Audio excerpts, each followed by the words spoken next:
Hit 3 ఫిలింకి major asset మీరు, hit 3 cinema. And అది అవ్వంగానే ఈ సినిమా వచ్చింది. అండ్ ఈ సినిమాలో సిద్ధు గారితో వర్క్ చేయడం, working experience with Neeraja Kona గారు ఎలా అనిపించింది? ఫస్ట్ నాకు ఈ మూవీ వచ్చింది, తరువాత హిట్ 3 వచ్చింది. బట్ అది తొందరగా అయింది, సో రిలీజ్ అయింది. బట్ ఫస్ట్ స్క్రిప్ట్ నాకు తెలుసు కదా వచ్చింది. And experience wise it was wonderful. చాలా నేర్చుకున్నాను నేను ఈ మూవీలో.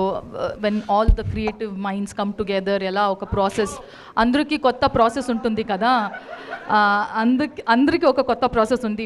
హిట్ 3లో ఒక ప్రాసెస్ ఉంది, కేజీఎఫ్లో ఒక ప్రాసెస్, కోబ్రాలో ఒక ప్రాసెస్. సో ఇలాగే కొత్త థింగ్స్ హ్యావ్ లెర్న్డ్. ఎవరు నవ్వాలి? నేనా? హర్షనా? ఓకే.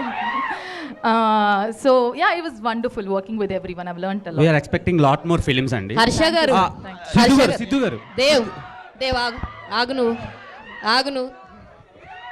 హర్ష గారు, హాయ్ హేమ. హాయ్ అండి. సో ట్రైలర్లో హీరో కింద చేసిన సినిమా ఏమో చూడరు, ఇప్పుడు ఇక్కడికి వచ్చి హీరో